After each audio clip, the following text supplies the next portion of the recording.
the Serapeum. All the lids in the Serapeum were found ajar except one.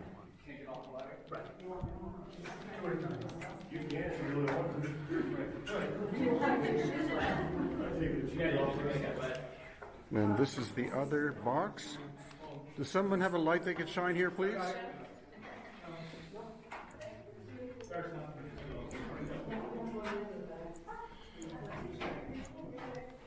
Into the box. Oh, that's great right there. That's great. So you can see this box suffered some kind of damage. To me, it looks like it exploded from the inside out.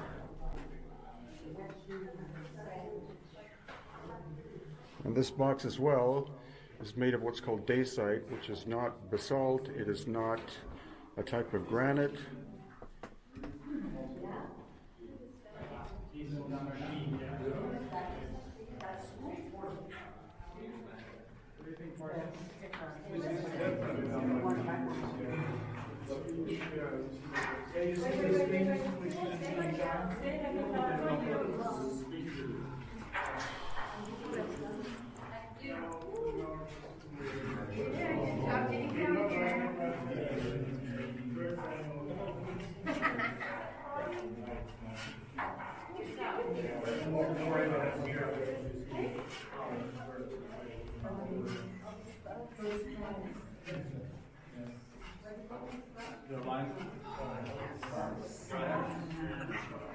Oh, did your wife not want to come?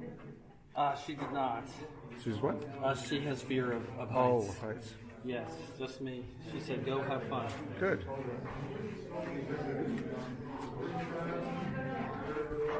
So I recently saw a video about the goo, and that the same black goo is on that pump. Yeah. And they speculate that it was maybe oil-based or petroleum-based, and they had put maybe the pump on top of that sarcophagus and had been pouring the oil or whatever petroleum in it for it to run, and that's why it ran into the sarcophagus. Yeah, and it's on the ceiling too.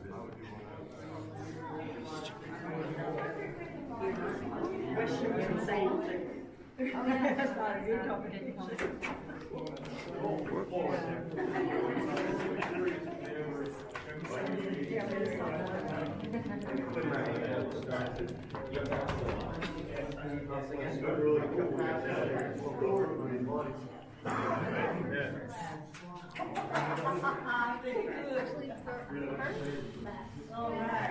Brian. Excuse me.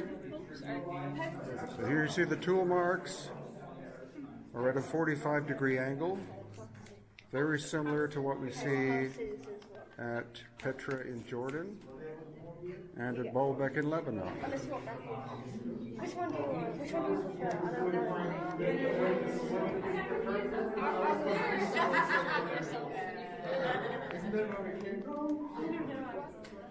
Now we're looking into level number 3. Is anyone down there? I am. Okay. How much space? Space for how many people? You cannot stand on the ground. You have to And now we have more tool marks.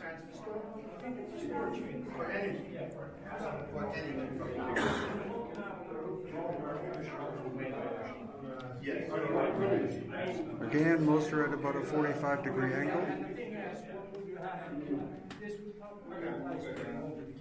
quite stable environment.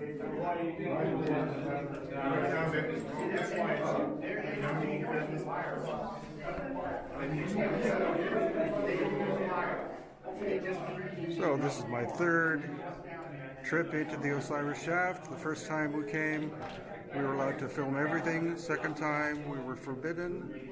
This time, we're filming everything we want. We don't even have one of the guards down here with us. So thanks to Mo Taha of Select Egypt Travel for allowing us to come in here and experience this. It's not hot in here, but it's very humid.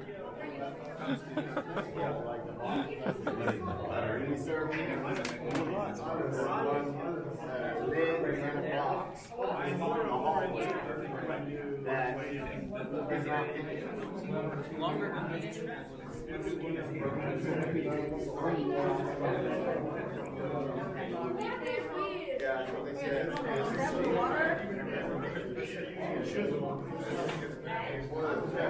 So can only one person pit at the bottom at one time? Oh. Yeah, the water level goes up and down.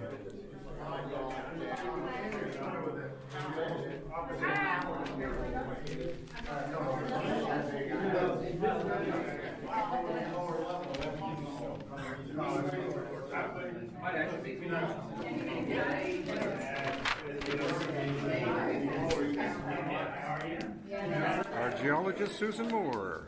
Do you want to speak?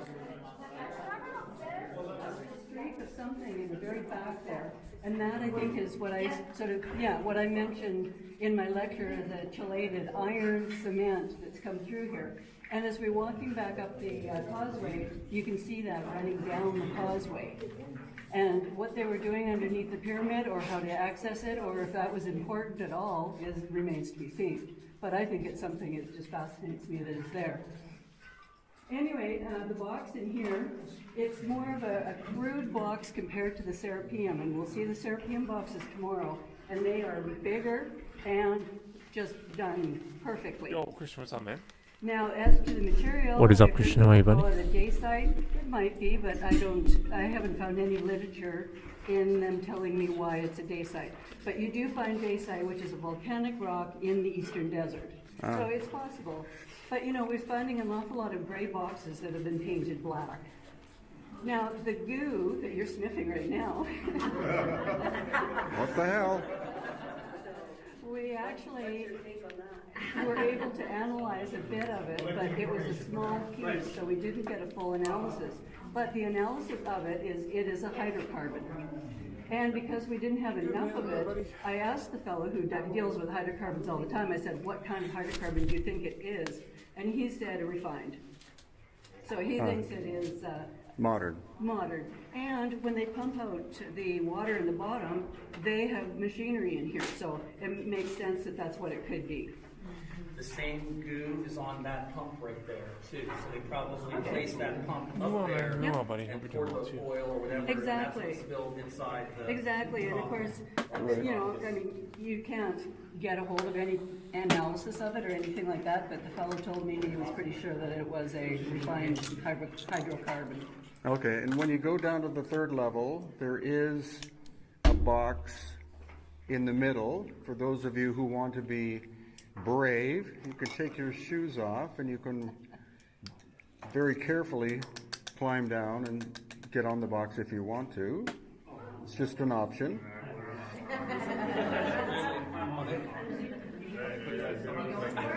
But the water level's pretty high right now. What's your theory?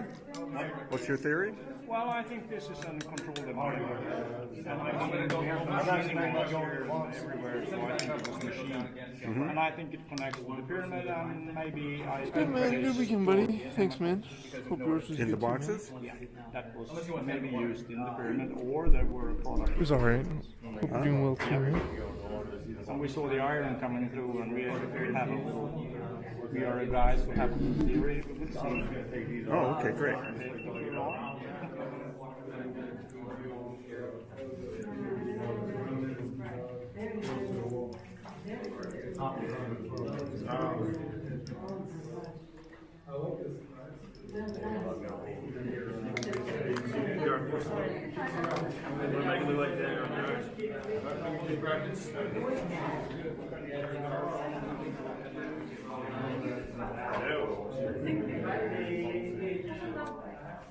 Karina, can you shine your light in the box, please? On the other side of me? Sorry. It's okay. Okay, so here we see the interior of the box with the black goo.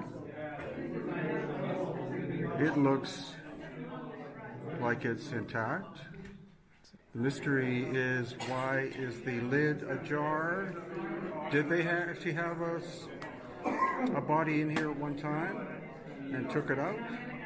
Or some speculate that these were used to store some kind of toxic chemicals, possibly. Yeah. So here is the black goo, which again is a hydrocarbon product that our geologist Susan Moore believes is from the 20th century when they were pumping out the third level. They had a pump of some kind, and that this was a lubricant, and the pump may have exploded. So they took it out, but they didn't bother coming and cleaning up the black goo. I was hoping it was going to be ancient, but unfortunately, that's not the case.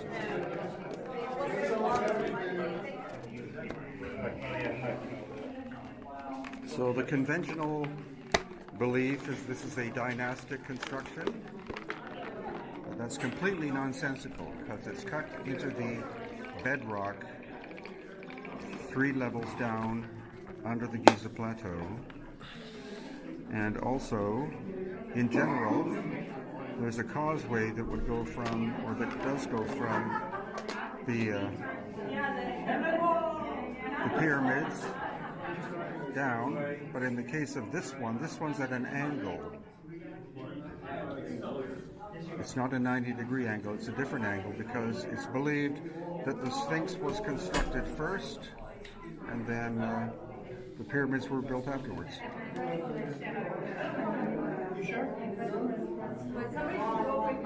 Okay, we're at the 3rd level in the Osiris shaft under the Giza Plateau.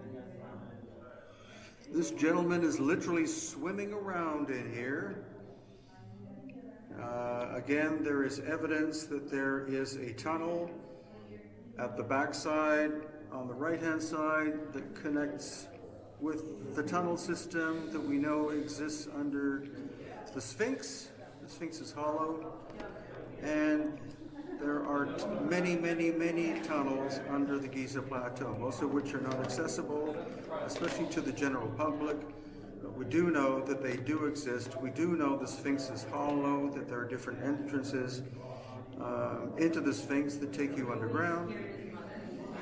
So it's a great pleasure. Thanks to Mo Taha of Select Egypt Travel and Mohammed, who is a man who works here for the government and has allowed us to do some filming and recording of information.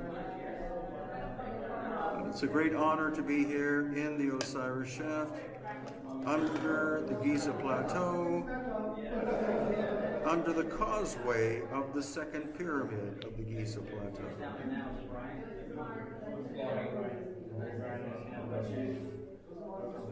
Are you standing on the box? Oh, he's on the box right now. He's about a 30-ton box underwater that he is standing on right now. It's slanted downward, so I'm going down it as we speak. Ah. It's settled.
The gates of gains? Come on, man.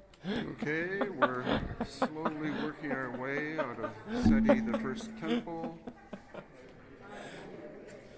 Come on, heading man. towards the enigmatic Come on, man. Osirion.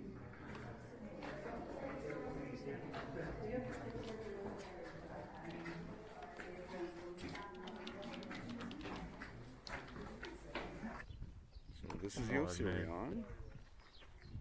And we're actually going to enter through the back way, which is a tunnel.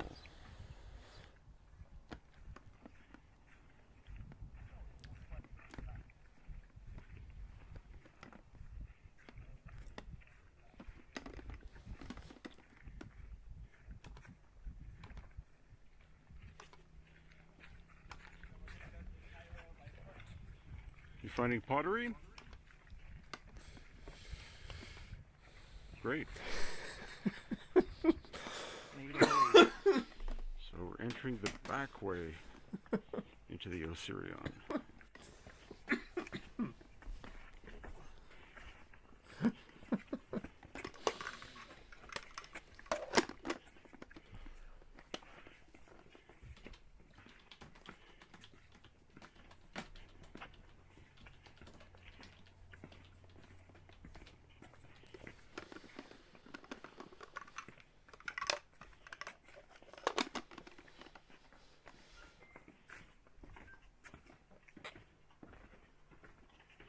So this is all mud brick construction, which is the most recent. It could be from the Greco-Roman time period.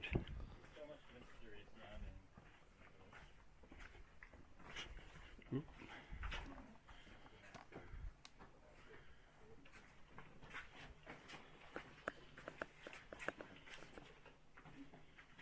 Thank you.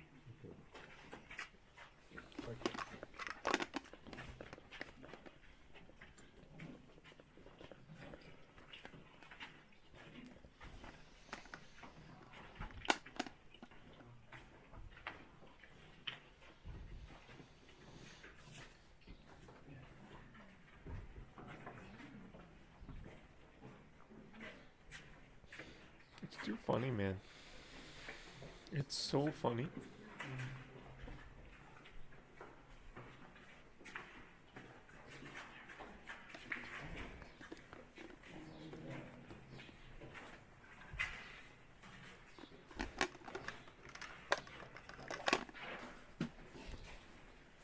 Well, leaving the lights off makes it more mysterious. Yo, Scotty, what's up? How you doing, Scotty? Hope you're doing well.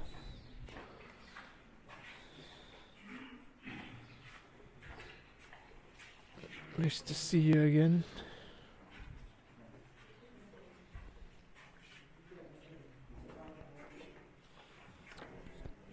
We're gonna start soon. Soonish.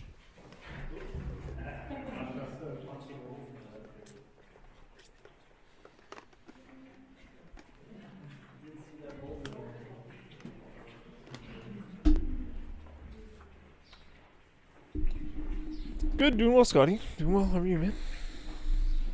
Hope you're doing well. You notice how the floor slopes down?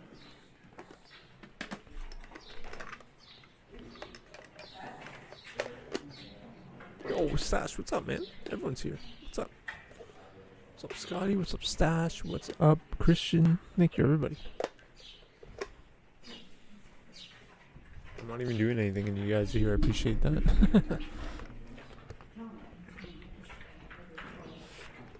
Yeah, I'm gonna have to expedite it at max. Oh, like I gotta get out of here by 6. By like 5:50, I have to stop. So I'm gonna start streaming pretty soon. I'm gonna start lifting pretty soon. I'm gonna do heavy weights. I think I'll weights kind of quick, and then do the power tower. What's up, guys? How you doing? Small room.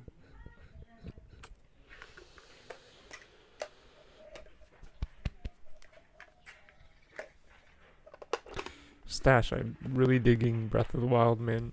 I put in what I've been streamed, what, about like 20, 30 hours now? Fucking amazing game. One of the best.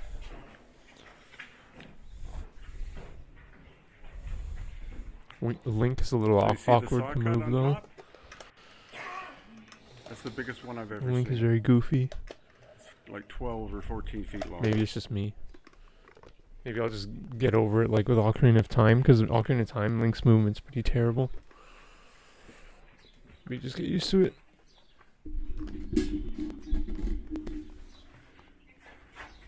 And Susan calls it sandstone, but I don't think so. I think I this know, is right? more With Z's, like dude. from- brought Dude, from that message, Cairo. bro. This message, man. This fucking message.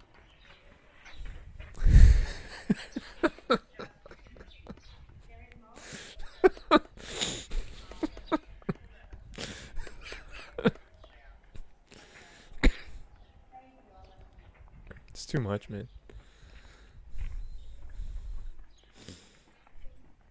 I'm telling you, man. AI Person of the Year for 2024. I'm calling it. Dude, can you imagine without AI? Can you imagine what this year would have been without AI? Holy jeez. Not that I'm like judging, but man, I'm not like, not that like the human contribution isn't worth more, but dude, fucking AI is insane. Like, it's insane. But why they're attributing it to SETI 1 was there was a dovetail joint up in the corner of the granite, and underneath the side of the dovetail joint it had SETI 1's cartouche in it. This is I SETI do 1's know that, just Scotty. right back here. I think that I when he do. came in here to build Yes, I these, remember your he found stream. these and Yeah, was buddy. afraid they were gonna start falling in, Legend, and thank you for put being the here, dovetail man. joint up there. I think he found this. Thank you for there being at here the for junction. this. CP, I believe you mean cerebral palsy. Follow Scotty, he streams. What was the name of that game? It was like a mystery, thriller, horror.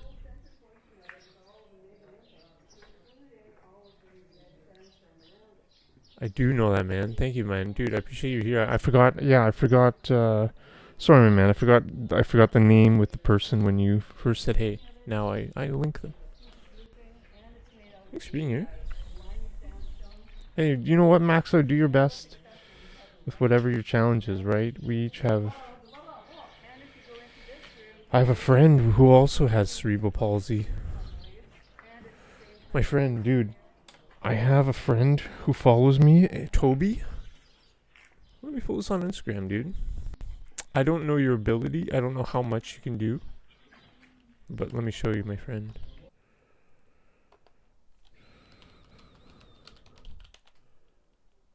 He followed me and he shared it on my channel. I follow a lot of yo-yoers.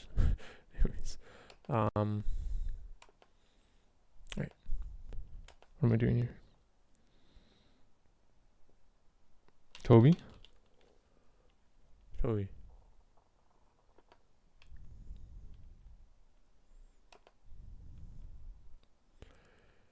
So what I'm showing you this is he does band workouts, like rubber bands.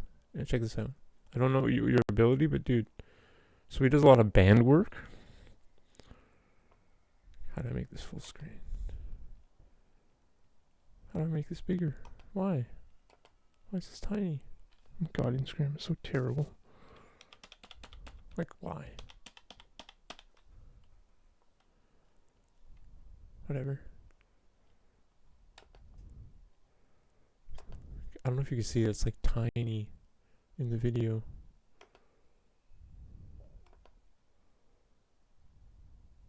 I gotta close this window one sec. Yeah, so he does bands. Let me show you other stuff here. Yeah, see that? You see the dumbbell? You have some movement? Yeah. See that? Let me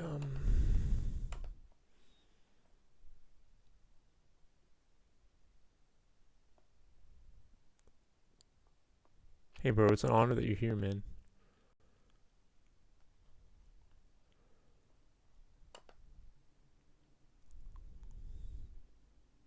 So how, I don't know, that might be like a 2 pound, 3 pound, maybe 5 pound, but you know, it's like we're maxing out, you know? It's like everyone can grow, not grow, but like everyone can max out. Everyone can max out whatever that max out limit is, whatever it is.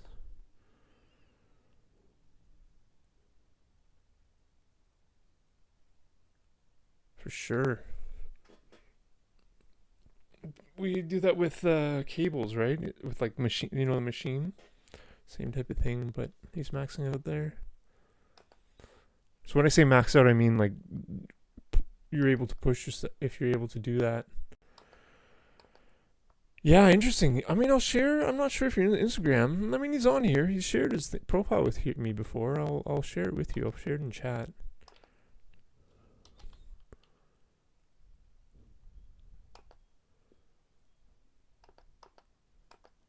Yeah.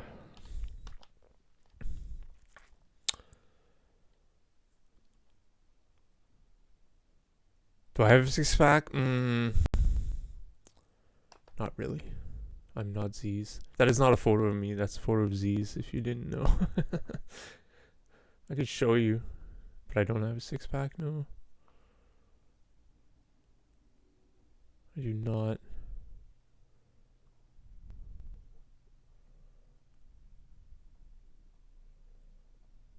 But I'm working on it. Starting to get some what's it called? Definition.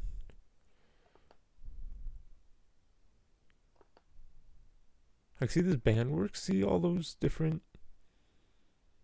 muscles all those different muscles he's working. So yeah, dude, I would follow. I mean, if you're able to do some of this stuff, I would follow Toby.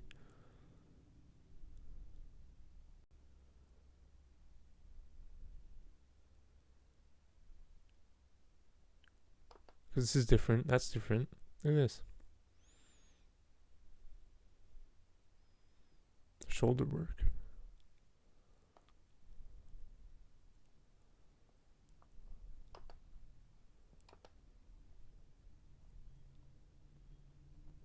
And there's all the other Instagram stuff.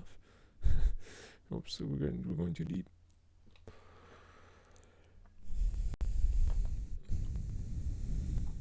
Oh wow. Insane.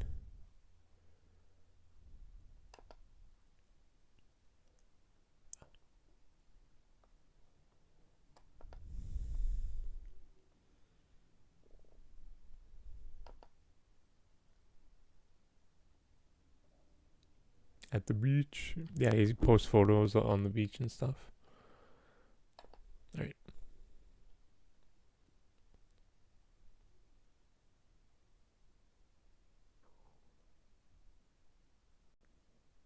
Yeah, he's maxing out, right? That's the point. It's not the weight. Like the numbers, I'm really blessed. I have a lot of abilities.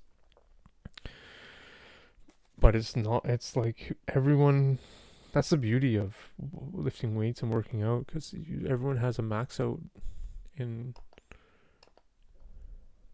wow. Must be a good person. Toby, yeah. He is. Nice guy. He's in here from time to time.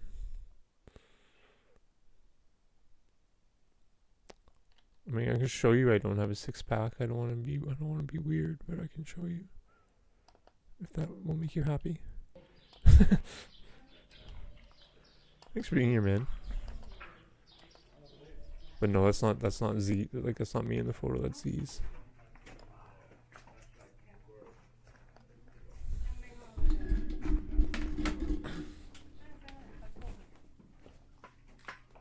They should put lights in here. You see the beautiful corbel ceiling?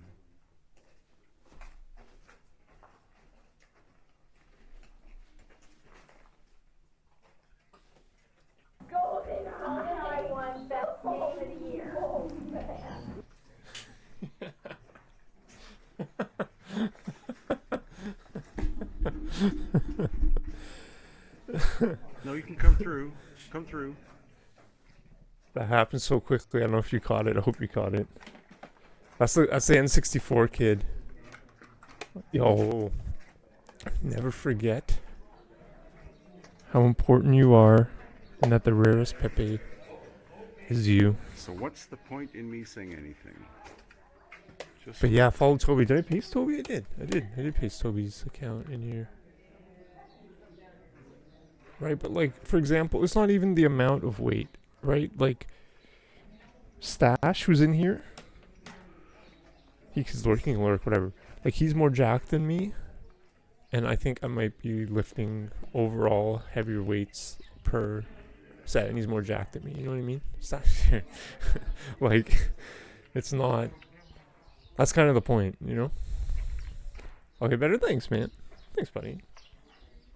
Yeah, I think you too, man. That's what we. But I mean, I've done it, but heavier. I don't want to go up in weight, but So this is a very hard sandstone, more like a quartzite. because I want to do Could have very I well want to come max from number of reps. Cairo, from the Red Mountain, You know what I mean? which is where the Like Toby, you see, stone like he was doing a lot of for reps, Memnon comes from. and that's if you're doing band stuff and Granite. light weights, These columns, you can max out with either from Aswan high reps for sure. or from the eastern desert area near Sinai. And those are the famous flower of life. I take supplements Some too. I people take have said protein. I that take they're laser take etched into protein the powder. surface, but in fact it's a red ochre paint. I've read Done. cerebral palsy So those were done can during the sometimes affect the Greco-Roman muscles. Yo, time what's up, Joe? as an educational tool into Hey, sacred Joe. geometry. So I To be take honest, protein I got powder, whey nothing to protein say every day. because the site is Helps a speaking lot for with my itself. like muscle mass. No, it is. So if you have any questions, know ask cerebral me. But palsy, obviously, this is specifically the pre-dynastic muscles masterpiece that was can built be on targeted. purpose underground. Not targeted, but I and mean. then when Seti the the first initiation found times. it, he built his I'm better. building next Thanks, to man. it, Thanks, buddy. and it's the, Thanks, you you. know, his building is at a different angle in terms of the cardinal. Man, this is when they points than had this is. John Carlos Stanton, Rob Gronkowski, and Russell Westbrook as sponsors. Like this was so. I kept this. I kept this one. This is empty, but dude. I have a question. It's smaller scale.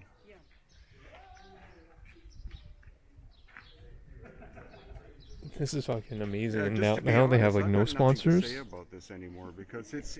These are like just literally. look. Gronkowski Use won your the Super eyes, Bowl this year. Look at the scale. I think that Beat the Chiefs. The only time the Chiefs lost What in the Susan said was that playoffs? the granite, which is these Super Bowl? vertical ones and the horizontal ones, either came from a quarry at Aswan or came from a quarry in the eastern desert. Oh, Sinai. oh, you too, man. Then Thanks. Aw, the surrounding that's wall really here, what matters, you know. she calls it Everything else is just. sandstone. I think it's more like quartz. I mean, yeah, like much the harder. abilities, right? You And I see, think it is that would huge. have come But from thanks, the man. You quarry do too, dude. where the Colossi of Memnon came from, which is near Cairo. Yeah, we're man. talking Everyone follows movement Scotty. From the south, hundreds of miles, and then movement from the north, hundreds of miles. Thanks, man.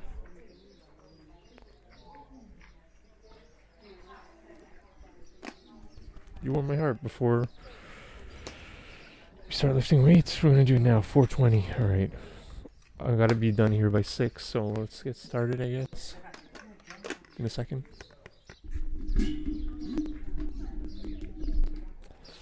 What's up, Joe? How are you, man? You have a Discord?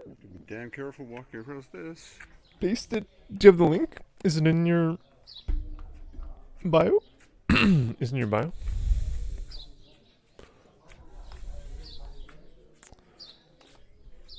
Oh my god. Sorry. I'm outing you. It's not. And what's interesting in here is this lintel, which is a cream color. Again, I think this is a type of quartzite. Not just a local sandstone. And it's in each room as far as I can Chillin', nice. as the upper part. Oh, nice. Hell yeah, man. Oh, that's good. That's good. It's always good to do it on a Monday. It you push through the Monday blues. Oh, dang, dude, nice. And Hey, there man. are hieroglyphics, so the hieroglyphics would be from the time of Seti the First, because they're very shallow ones.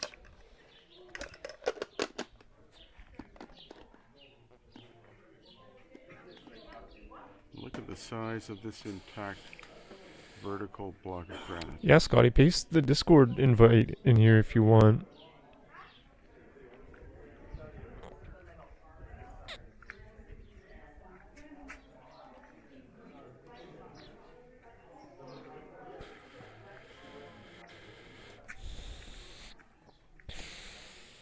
Send it over. Thanks, buddy. Oh no way, that sucks. Yeah, man. A lot of people. I had a stomach flu, so I pushed through it. But I wasn't. Well, I didn't have like a Again, flu, that just really the stomach. interesting golden colored, I think quartzite, not sandstone.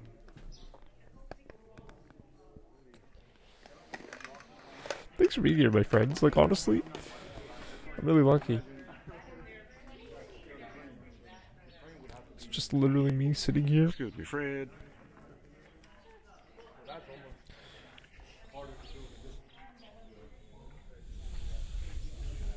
And some curious protrusions like what we see in Peru and also at the Menkaure pyramid in Egypt or on the Giza Plateau. Hey, darling. These things are poofed down a little like they are in Yeah, it sucks. Oh, Think they No move way. that way? Barfing it sucks.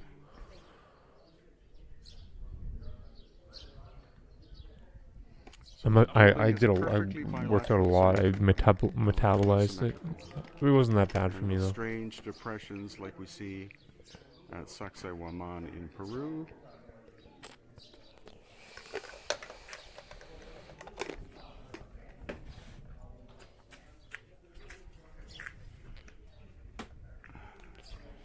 And then you see the small stones used as filler.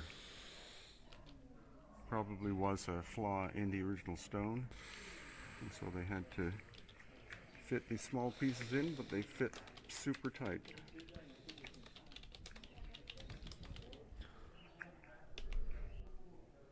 Yo, thanks, buddy. Yeah, I really like this setup.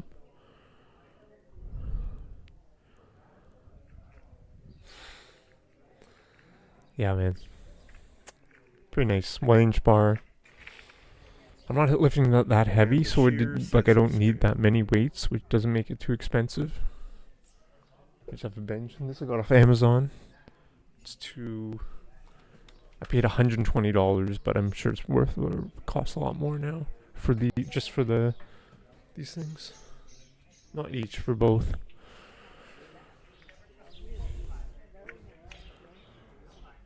And then the bench.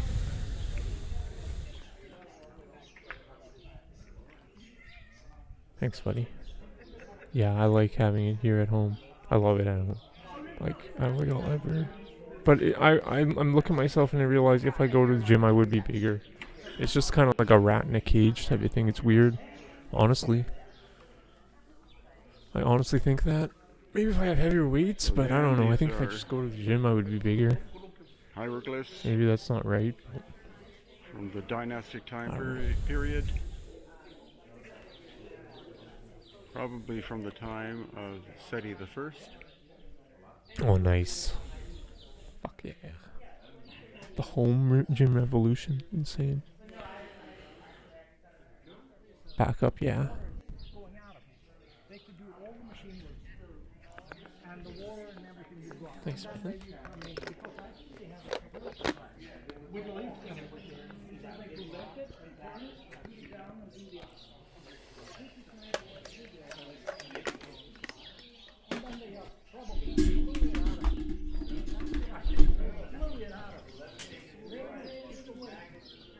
More curious knobs. that's mine. It's from the one over Yeah.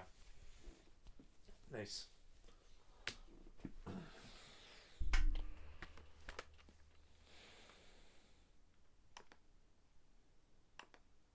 Why is it acting like this?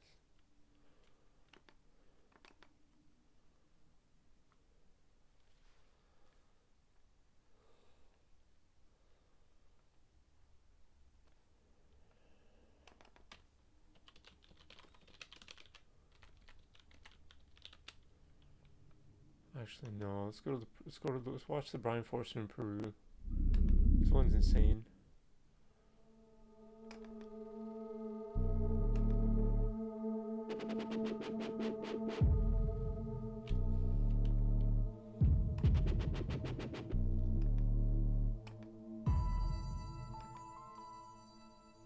So most academics believe Oh, wow, quite insane. strongly that all the ancient Arc trainer. Columbian work done Cool, man. in the city of Cusco was created by the Inca people. That's awesome, man. Including this somewhat megalithic wall made out of very hard basalt stone.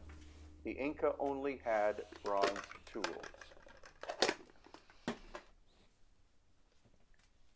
This is Spanish construction you're looking at, transitioning into Inca, made of limestone. But the Inca work is not as superior as what you're looking here. Look at the precision of the joinery.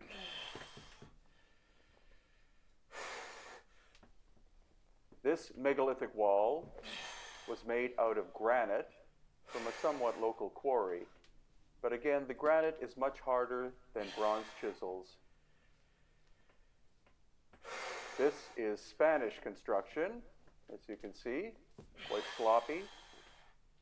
And this is the incredibly precise basalt work, I believe, and many others do now, that this work was done by a culture that had lost ancient high technology and existed long before the time of the Inca. Oh, nice. 5. Oh, that's nice. What you're looking at here The 5 repper. is the megalithic work rebuilt by the Inca. Keep my shirt off? Oh my gosh, my dude. With the pre-Inca work, That's quite the notice request, the my man. incredible shiny surfaces in the horizontal joinery.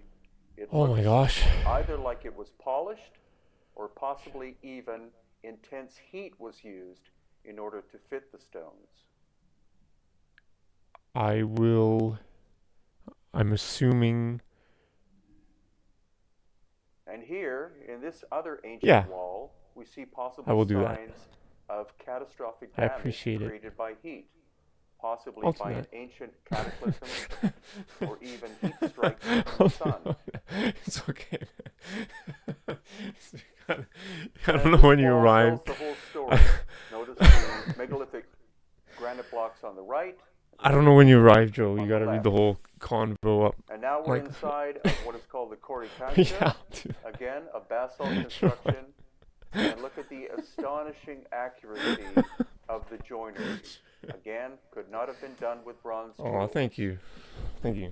It had to have been done utilizing I usually, you some know what? I form sometimes take it off for the forms power even tower, the of ab lost stuff. ancient Or high whatever. technology.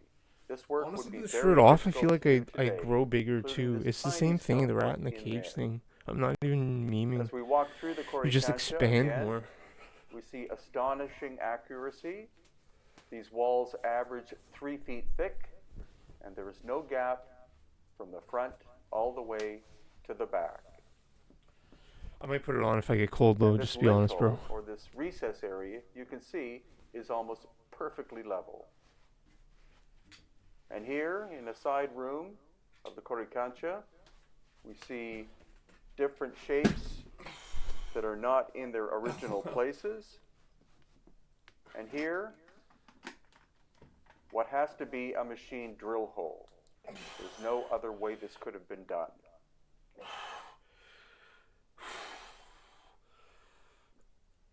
Once again, just showing you the accuracy of the horizontal joinery. The vertical joinery, we see gaps, but that's because of a massive earthquake that happened probably in deep, deep antiquity. Oh my god, dude. Joe's reply was hilarious, man. Joe's fucking reply. And now we are above Cusco at the ancient site called Sacsayhuaman. I've been in winter all winter. That's Sacsayhuaman why I'm so is more fucking than flabby. 600 hectares inside, or 1,200 acres. Now, what we're looking at here is not so much incredible accuracy, but just very strange, heavily eroded surfaces, again, that had to have been done with some kind of lost ancient high technology.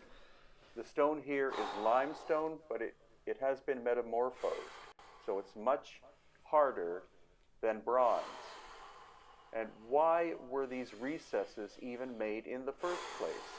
There appear to be more than 5,000 of them in the Cusco area, and the erosion indicates thousands upon thousands of years of age.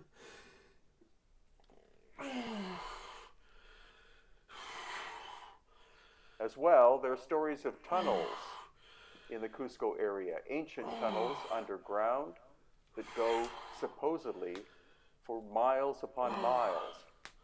One theoretically goes from Tiwanaku in Bolivia to Cusco. But we're going to explore this little one. It could very well be natural in terms of formation, but it obviously appears, due to the polished surfaces, that someone, possibly the Inca, I appreciate that expanded comment. the width and I height of appreciate it in you. order to make it useful for ancient ceremonial Exactly. purposes, I think I just take or some possibly things too even for seriously conducting from people on the water. internet sometimes. I really do need to just like So as we lighten up walk and through just this like enjoy tunnel, life, which you in know? some Thanks. areas is pitch black, once again you see these polished surfaces, likely not simply from people's hands, maybe some kind of ancient technology. And then as we come through, we see an Inca wall on the left-hand side.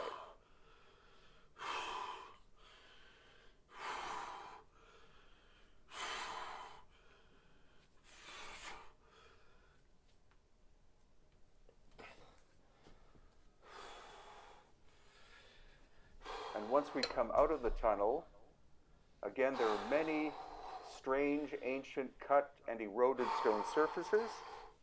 And what we're going to walk to is this giant outcrop of stone called the I Chincana. built the pyramids, yeah, honestly. Chincana in the Inca language means I tunnel. found a So there couple is the videos online with like 1 possibility, million views of even people. probability, that there is a Yes, tunnel buddy. entrance nearby this stone. Oh, you see what muscle I work on? Yeah, all mainly the right now way just the to biceps, Cusco. and then I have a power tower for the Here we abs. see eroded Inca stairs.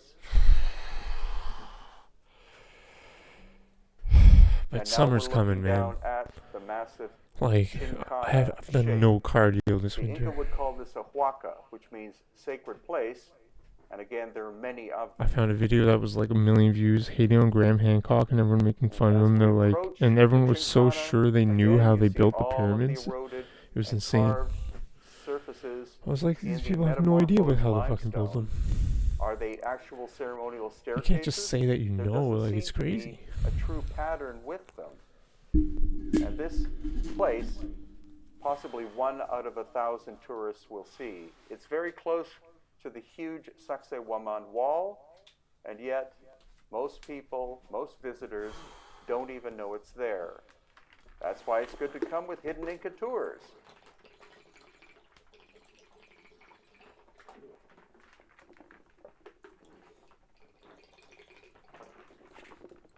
So as we approach what is believed to be the front of the Chincana, Dude, I'm so offended. again, I just see like these I very odd unfollowed this surfaces, fucking guy. almost as if the stone was molded in You find this some more way. helpful? Sure, nice man, cool buddy. It's true. As I'm we looking at walk myself. I'm like, okay, I over need to the now left, that I see myself, I know what I see need that to a work on. massive piece of stone You're exposing my broken weaknesses, off, man. I'm like and hiding. I'm this like hiding here. Look at me. has an I'm like internal literally hiding. staircase. What was I gonna say? There you can see the pattern of the stairs What is the going name of down the in the video? center of the screen, and then the internal staircase. There again, the pattern of the internal staircase, I don't know. It's a young guy. and the erosion again of these surfaces make it very ancient. There are in fact 2 His name is like staircases. Rossi. One is upside down. Milo Rossi. And here Milo we have Rossi? an Inca Milo wall Rossi? that is constructed, Something like because that. at every ancient megalithic site we do see Inca presence as well. They revered these ancient places. There you see the broken off staircase on the right hand side, and then on the left hand side where it used to attach. And finally, exploring more of ancient Sacsayhuaman. The famous wall is about 1/4 of a kilometer in the background. And here we have an area that could be Inca, but more likely it's much older because it was buried up until about 10 years ago. So once again, this area is about 1/4 kilometer from the famous huge megalithic wall. And now we're going to be looking at some more strange cut surfaces. And to see more, you'll have to see the next video, which will be coming up on my YouTube channel quite soon. Is this an upside down staircase? Was this giant block flipped over by a cataclysm? So here we are back up at Sacsayhuaman, which is located above the city of Cusco, and we're looking at obvious megalithic remains. Oh, cool, man. There's a mixture here, of course, of work done by the Inca, probably about 90%, but then we see clear evidence that the Inca discovered megalithic works done in quite hard, metamorphosed limestone. And this is a clear example of that. You see these relatively flat surfaces that have been cut into the stone, clearly done by some kind of lost ancient high technology. As the Inca were a Bronze Age culture, there is no way that many of these surfaces were done by them. They were found by them. We also see cataclysmic damage here too, where these giant stones were snapped and even flipped over. Again, more intriguing flat surfaces. And look at the cracks and breaks in the stone. It's clear that the flat surfaces were made first, and then some kind of cataclysm damaged these giant stones. This is a rhyolite stone outcrop located at Sacsayhuaman, and it's quite possible that this happened at the time of the ancient cataclysm about 12,000 years ago. It's a volcanic extrusion. And here again, more flat surfaces that some people regard as being quarries. But again, the Inca could not have efficiently cut this material. So it's very likely that the Inca found these megalithic sites and then turned them into places of worship and ceremonial spaces. Now here we are, we get our first view of the city of Cusco. Some people think that Cusco is a small town, but in fact, it's a population of between 500,000 and 1 million people. And here is where we're going to get our first view of the giant megalithic wall that the Inca found at Sacsayhuaman approximately 1,000 years ago.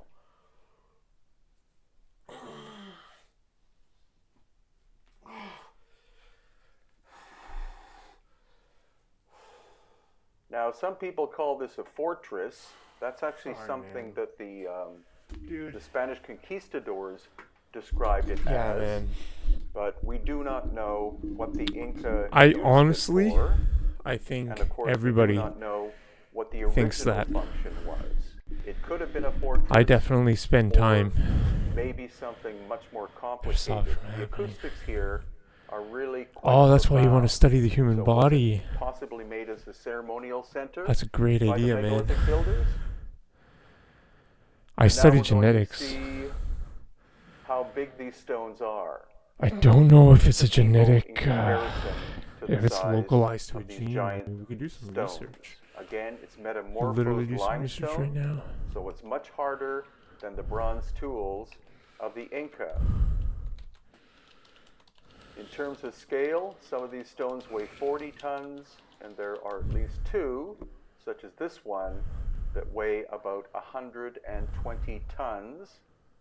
And the quarry is approximately 3 miles away, and we've been there, and we can see no quarry marks. Now Oh wow, here, it's once still a again, mystery. the sense of scale, and What? also how tight-fitting the stones are. Any gaps that are present are earthquake damage, maybe from the time of the cataclysm, maybe from Inca times, but it's a sense of size, scale, and precision which is absolutely profound. Now, when you see smaller stones in the upper areas, that's an indication either So it's still a of Inca mystery. repair or possibly even more modern repair work. Development. And I wonder if it's there on the genetic though right too. side, upper area, you can Because this see is the all smaller inferring stones. environmental Much of conditions, that but I mean, is presumed to be Inca repair work done somewhere between how to avoid 1,000 and 500 years cerebral. ago. And as we go past these two giant megalithic blocks, have a look at the staircase. You know what? Like I Notice am, that the I stairs are made of I am small blessed stones for with everything mortar. that I have So and this that is we an have and Inca that you have. construction at the megalithic site. I think It about that a appears lot, that my there friend. were no megalithic Nothing good, staircases yeah. originally, which is very curious. And there again, the stairs are Inca, smaller stones with mortar. Yeah, that's a total field of research, of course. And here we're going to see that the original megalithic builders, again, It's were not working genetics, on yeah. a very profound It's the scale. brain, wow. And everything is curved. You see polygonal stones. So and just curved environmental walls. environmental conditions, I And it guess. also appears that they made At birth, animal designs. or develop. This seems What, to be a snake were design you that was born with it, incorporated into the construction or do you develop of it the through wall time? by the original mysterious Sorry, my megalithic friend. You know, our builders. struggles is what Were makes they our Atlanteans? life, our story. Were they It's aliens? what Or were they challenges us to simply become stronger ancient and better. Peruvians who had lost I'm ancient sorry you high have to go through that, technology? and I want to. It really looks getting as born. though whoever did this work was able to manipulate matter Yeah. and make the stone soft for a very short period of time. No, it's not Once fair at all. again, Life is not Inca fair, man. staircases. And then the profound Life is not nature fair. I of honestly the feel like megalithic sometimes you have no builders. choice on what Were they happens able or to manipulate matter in some way? And survives, who temporarily make passes the stone away, go from a very hard what happens, what consistency you to keep, what almost you lose, what marshmallow accidents you get consistency? into or not, We don't have what any form of things technology you're like that, born into. but somebody obviously did in ancient times. Wow. And now, once So that's your again, purpose, to search it out another and perspective find the reason. of the sense Well, I believe of in you, my scale friend. Maybe you'll. and I the believe that tightness you will of the find fit of the stone. a preventative procedure or method in your And research now that we're we at don't a even know yet. location very close Maybe to that's Sacsayhuaman, which is called the message of Kenko. you having This it in order again to is a megalithic construction prevent that it was in later others. adopted by the Inca. That would be amazing, my friend. Not that you have it, but I mean that if you were able to do that, and I believe you are. Because look at you, you're right, like, you haven't And made a what we're single, doing I'm not here like judging you, is but you we're haven't made like going a single like into spelling mistake once. Quite a long I make a spelling labyrinth. mistake like every This could be a sentence I write natural in this fissure Twitch. that was later shaped Like you're by gonna the fucking do megalithic it, man. builders. Hell And yeah, there's bro. lots of examples also that the Inca utilized That this sucks you have that though. space or Hope. this area at Kenko. Well, you know, we're for all like we're funerary just at our limits. That's the thing I was saying. Like we're This is where maxing they out. We're always at our mummified limits, the and high-ranking each person has their Inca limits to people. overcome and grow into Again, up. odd flat surfaces You know what I mean? that don't make any logical sense, at least not to me. Oh man, And then we walk through, I'm not a big. and again we see flat surfaces.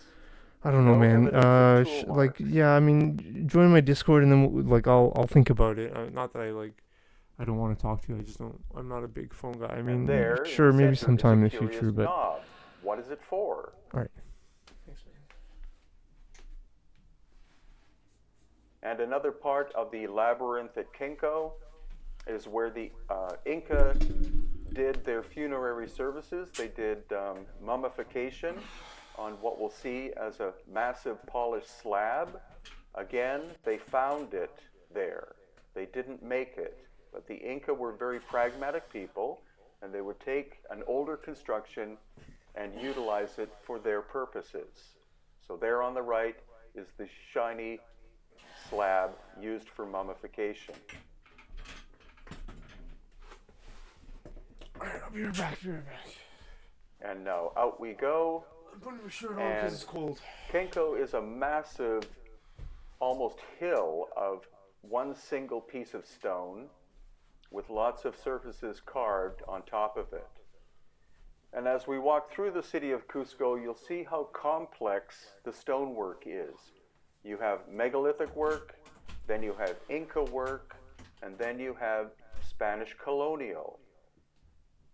That doorway there was originally megalithic, and next to it, some Spanish colonial work, even utilizing concrete as a mortar, and then original polygonal Inca, and then another repaired section of wall, and back to polygonal Inca again. So every street in the ancient part of Cusco is super complicated in terms of construction and timeline. And as we continue to walk, once again, you see the smaller polygonal Inca work, and then a megalithic section of almost cube-like shapes. That stone is basalt, and it was brought from a quarry more than 50 miles away. And once again, here we have Spanish colonial on top, and then some Inca repair using ancient basalt stone, and then the original megalithic basalt construction. And here again, megalithic basalt on the left, Spanish repair work, really quite sloppy, and then original Inca. This is the metamorphosed limestone that is also found at Sacsayhuaman, which is about 1 mile away. And remember, the basalt quarry is 50 miles away.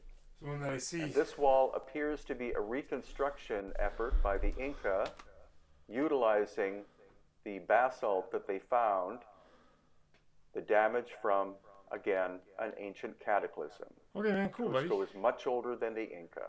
Cool, man.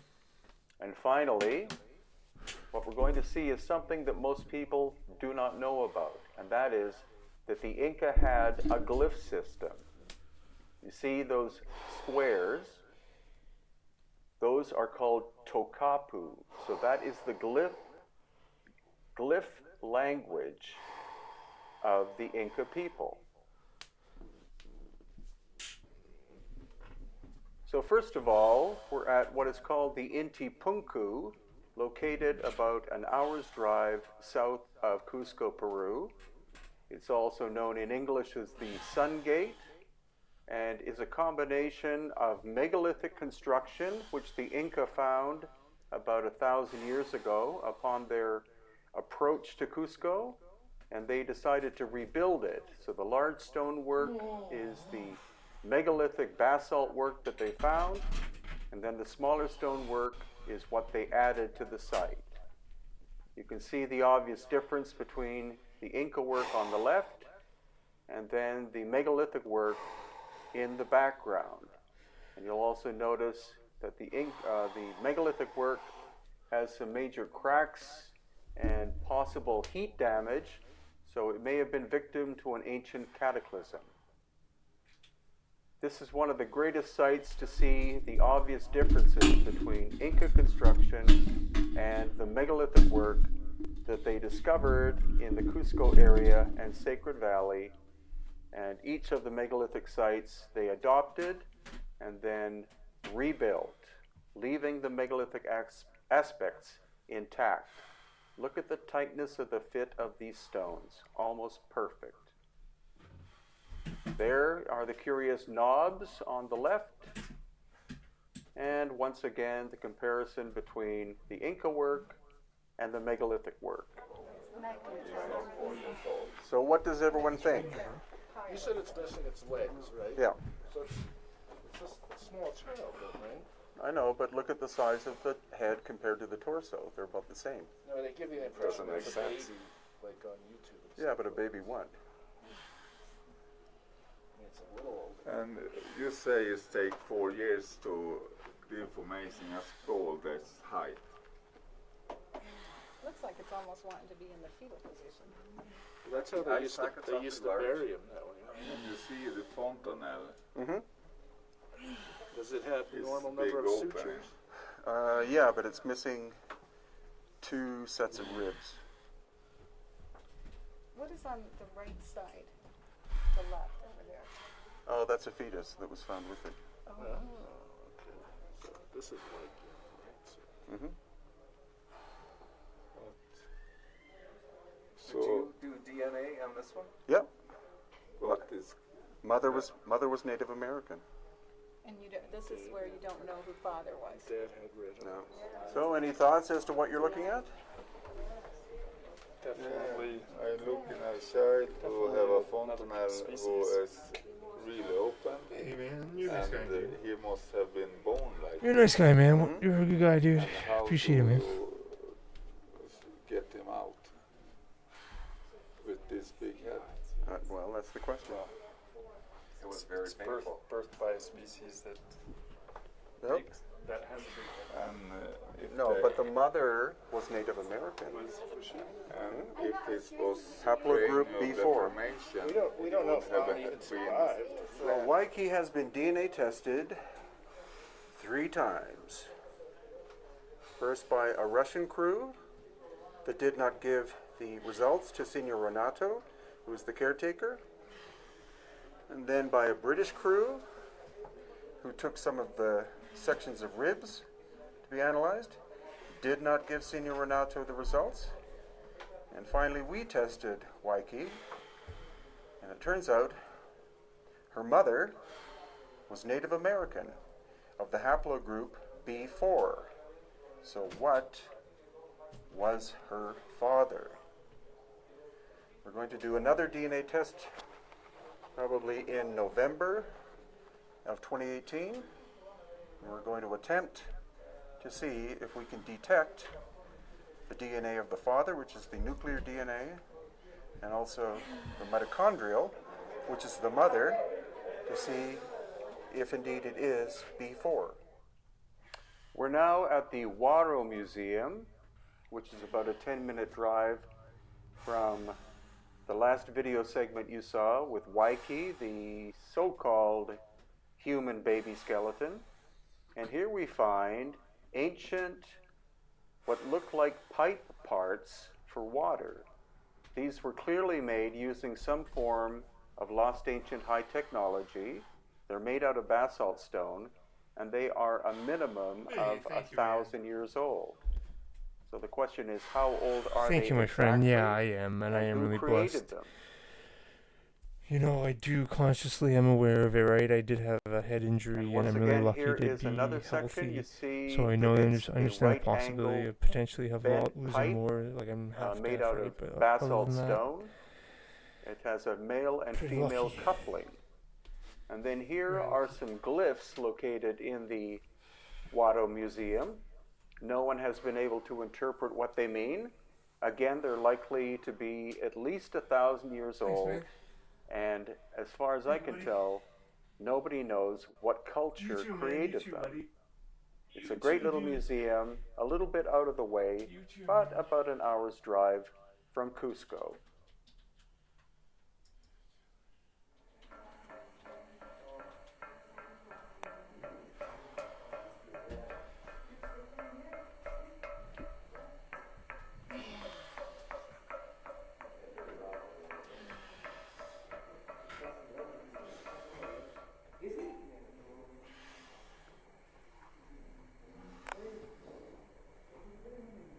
Yeah, it must have been a tube, like a tube drill of some kind. But the Inca only had bronze, so this is lost ancient high technology. Thing is that it would be nice to see some spiral because that would give you an indication of how fast it is. They have to have something else, but it's the same mark. So it would not, okay, so it would not be like something like a hole with teeth on the end of it. No, you can tell, but the tool they have used. Okay, and now we're at Tipong, which is an Inca creation, and as compared to the megalithic work we were looking at, this is less sophisticated, but still the Inca were quite genius at being able to move water, as you can see here. This little waterfall, which is part of the irrigation system, is still running after more than 500 years. It goes from the mountaintops down through the agricultural area and down into the valley below, where it feeds even more agriculture.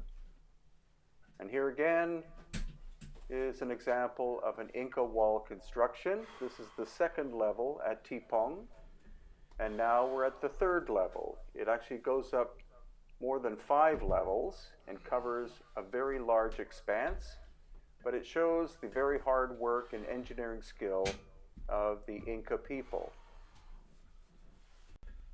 And just as a side thing, here we're at what's called the Cochahuasi Reserve. These are vicuña. And now we're going to walk into the pen that has llamas and alpaca. So this is a family-run institution. They get no assistance from the government, and in that way they get no governmental interference. And they simply collect animals found in the area that are usually injured or were kept as pets and then abandoned. And a great opportunity here to see one of the rare speckled bears or spectacled bears that live in the jungles, high jungles of Peru. And the flight of the endangered condor. The Andean condor, there are only about 700 left in Peru, but they have a breeding program at Cochahuasi. And here you see the magnificence of an old condor. He's 60 years old. His name is Malku, and he'll probably live to be 90. As well, we're looking at the ingenious way that local people still dye wool. This goes back to Inca and pre-Inca times, and you can see the incredible variety of different colors that they're able to achieve. Absolute genius work by the indigenous people of Peru. And here is a traditional weaver working on a small garment or textile. And something like this will take her probably about 2 months to complete. Now we're looking down into the Sacred Valley at Pisac. Pisac is a major Inca site, and here you're looking at huge terracing that the Inca did more than 500 years ago. And this is more of the terracing at Pisac, an amazing achievement by the Andean people. And after this, we're actually going to go into the complex at Pisac itself. So here we are at the entrance. We're walking towards the fortress area, which is the only official way to get in recent times, and also during Inca times. And it's very narrow, so that an army that would try to invade Pisac would have a very difficult time and could easily be picked off by the Inca warriors standing above them. As you can see, only 2 or 3 people in width can walk into the official entrance of Pisac, and it's a huge complex, almost the size of the more famous Machu Picchu, but it's much cheaper to visit Pisac than Machu Picchu, and in some ways it's as equally interesting as Machu Picchu itself, though again, not so world famous. But if you do visit Peru, especially Cusco in the Sacred Valley, it's a smart idea to visit as many of the ancient sites as possible, because each one does have its own character.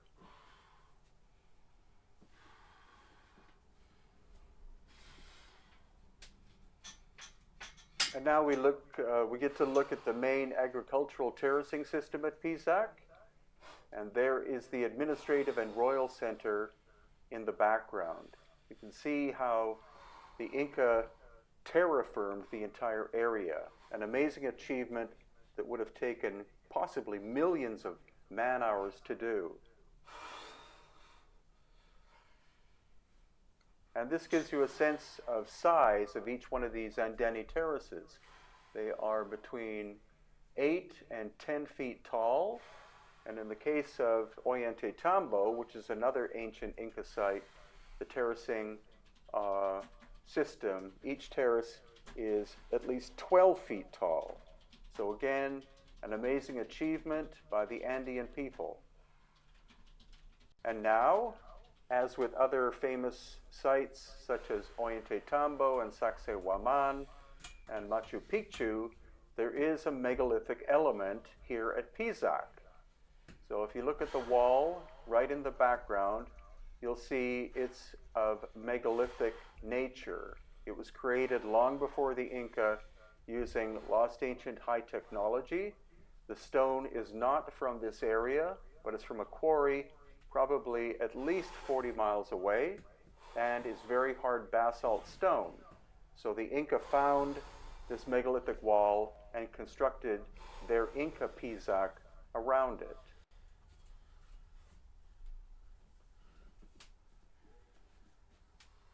And here once again, walking past Joaquin here, we're going through the megalithic doorway and then back out to the Inca period Pisac, with one look back at what's left of the megalithic wall.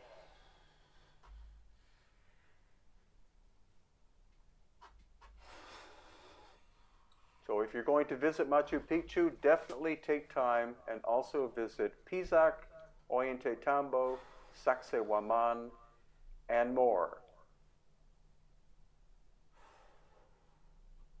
And now here's a little brief view of the next video or part of it. This is world famous Machu Picchu. And there is the classic view that you see in photographs. So the conventional story about Machu Picchu is that it was constructed in the 15th century from scratch by the Inca honored. and took I appreciate approximately it, but I'm going to 25 say years no to build. again. However, And I mean, I you're going to can't. see some artifacts. I can't have you that asking don't a third fit, time. It's not going to be the like you can't. paradigm that You the can't Inca ask a could have third time. Like I'm constructed not going it. to do it again. This is a But thanks, man. I'm possibility. honored. I This is, really like. I'm the honored. so-called sacrificial stone.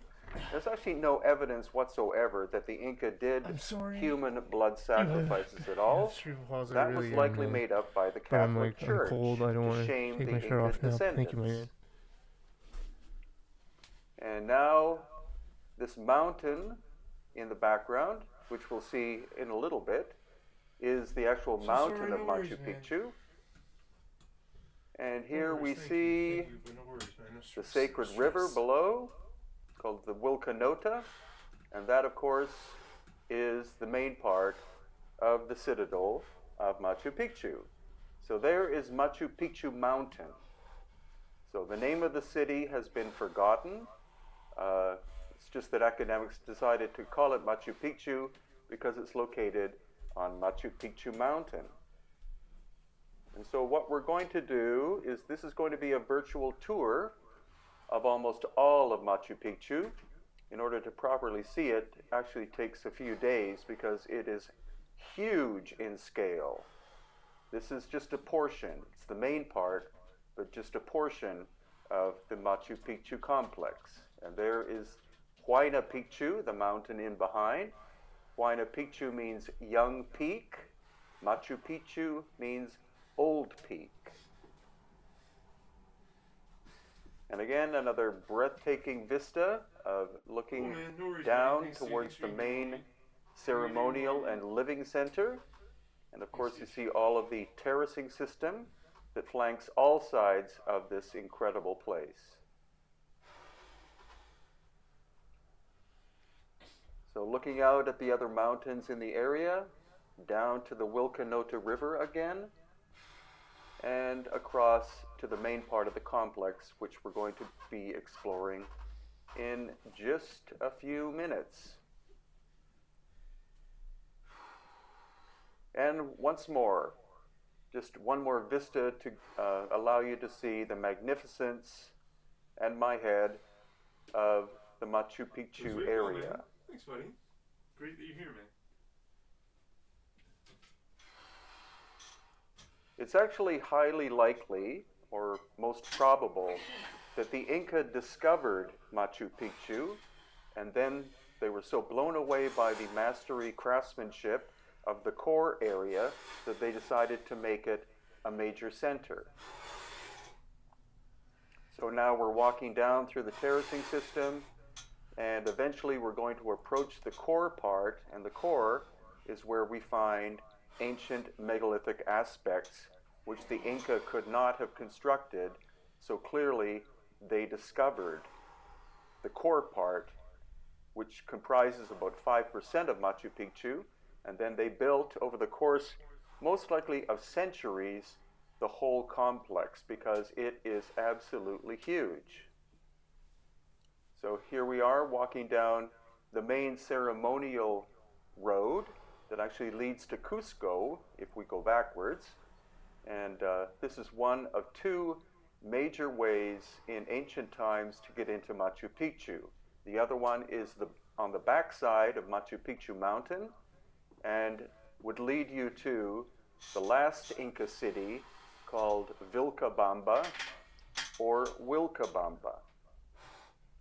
And this is the main gate in traditional times to enter into Machu Picchu. So this is how the royal Inca people would enter Machu Picchu from the city of Cusco, which was, of course, their capital. And what we're seeing is Inca period construction. You can see there are gaps in the stonework.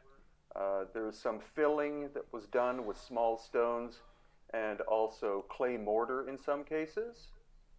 But it is possible that this main gate was originally megalithic and was rebuilt by the Inca. Notice the small stones on top. So here we are proceeding down towards the ceremonial core. And again, here we're looking at basic Inca construction. This is looking back at where we started this adventure. And here again, Inca construction. Relatively rough, various sizes of stones put together. No surfaces are especially well done. And all of the stone of the construction of Machu Picchu came from the mountain itself. It's all white granite. All of these mountains in the area are all solid white granite. Now the curious thing about Machu Picchu is that you can see there are big flat surfaces, whereas all the other mountains in the background are peaked or rolling. And here we see a giant stone. This is part of the quarry that the Inca used. They took advantage of the cracks in order to be able to split the stone. And now we're starting to approach the megalithic part of Machu Picchu. Again, most visitors don't even notice the difference between the wall on the left and the wall that you're looking at in the background. But here we have relatively rough Inca work, and here again, and then this incredibly fine craftsmanship. Granite is a very hard stone, so the bronze tools of the Inca would have been useless. Therefore, this is the part of Machu Picchu that they found in ruins. And again, I don't think that Machu Picchu was constructed over 25 years. It's probably hundreds of years because of the scale of the complex. But here you see the basic difference. The Inca found these giant megalithic blocks, and then they decided to repair it by adding the smaller stones to the top part. So amazing. You see the great difference between the giant stones on the bottom and the little ones on top. The rough work on the top, the very fine work on the bottom.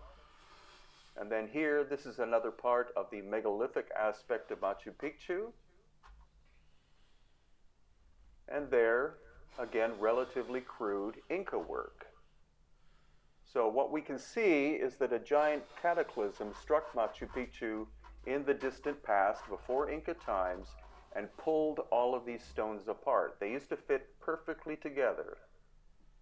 As you can see, the incredible level of craftsmanship here as compared to the rough work above here. And now this is the inside of this interesting three-sided structure. It never appears to have had a fourth side. And here we see the cataclysmic damage. The right wall has sunken down by about 2 feet. That would require a huge earthquake. And now look at this very complex stone on the bottom. Look at the number of corners and the number of angles. I believe this stone on the bottom has approximately 22 angles, and the other stones three-dimensionally interlock with it. That is an incredible achievement.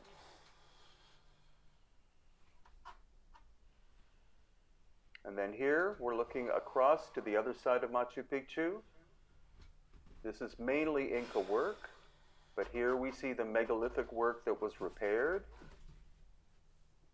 And again, the wall that was pulled apart by a giant cataclysmic earthquake. And this mountain was shaped by the Inca, or this rock was shaped by the Inca to reflect the mountains in the background, which is quite curious. Reason unknown. And then finally, this is the pinnacle of Machu Picchu. This is called the hitching post of the sun, or the Intihuatana, and it was used as a calendar by the Inca people, not simply for the solstices and the equinoxes, but it was likely used every day of the year as a way to check time and also compare time or days of the year with crop production in the local area and beyond. So this is not simply a stone, this is the top of the mountain itself, and each angle of the top part points to one of the four mountains in the background. As in here, that angle is pointing to Machu Picchu Mountain.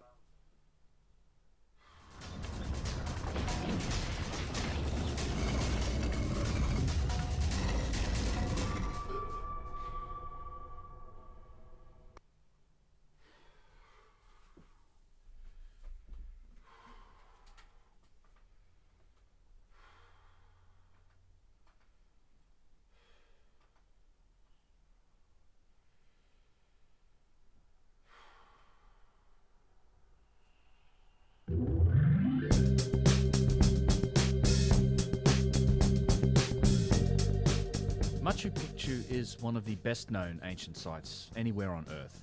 It's an astonishingly beautiful place, an incredibly well preserved ancient city perched high above the Sacred Valley of Peru. It was spared destruction by the Spanish conquistadors that were pillaging the Inca in the 16th century, as although they passed through the valleys below, they never found the city high in the clouds above. Abandoned by the Inca, and with the jungle slowly reclaiming the site over a couple of centuries, Machu Picchu was eventually rediscovered and brought back to the world's attention in the early 1900s. Today, it's a bustling tourist attraction, with thousands of people flowing through its stone passages and staircases every single day, almost all of whom are told that Machu Picchu was created as a hidden Inca enclave, that it was built by them as a defensible retreat for their royalty and elite. Now, the Inca undoubtedly lived here at some point, but were they really responsible for everything that we can see on this remarkable site? A close examination of both the site's architecture and of the story of its past suggests that its megalithic roots may well stretch back much further in time than orthodox archaeologists believe. My name is Ben, you're watching Uncharted X, and this is my investigation into the origins of one of my favourite sites in Peru, Machu Picchu.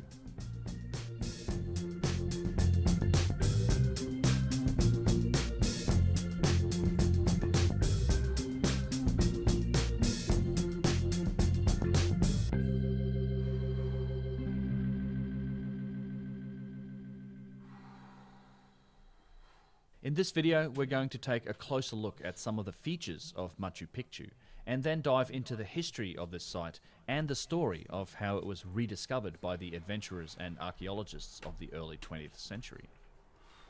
Located on top of some very steep mountains in southern Peru, Machu Picchu looks down on some spectacular valleys and the roaring Urubamba River.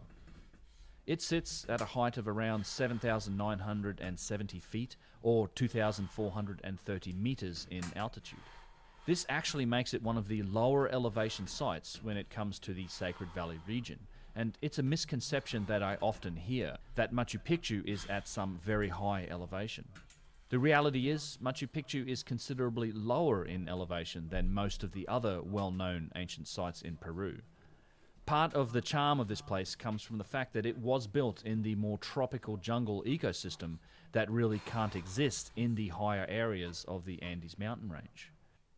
The ancient and megalithic city of Cusco itself is around 11,200 feet in elevation, or roughly 3,400 meters, far above Machu Picchu, and many of the other popular sites in this region are at even higher elevations, past 12 and 13,000 feet.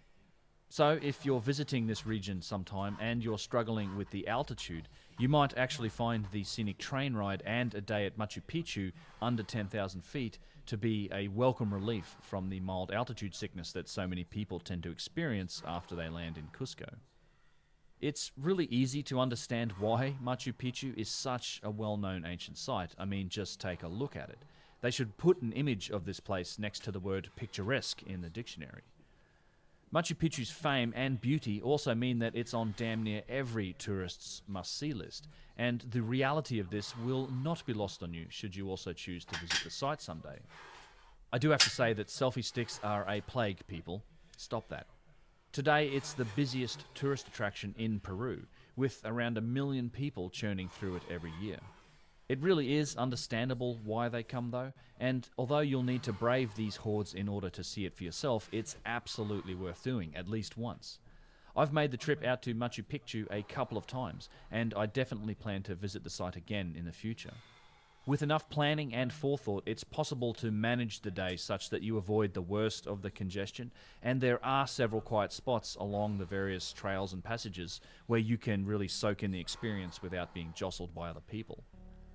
From an architectural perspective, Machu Picchu displays some truly remarkable megalithic granite construction, particularly in its core, and this is work that rivals some of the best that you'll see anywhere else in Peru.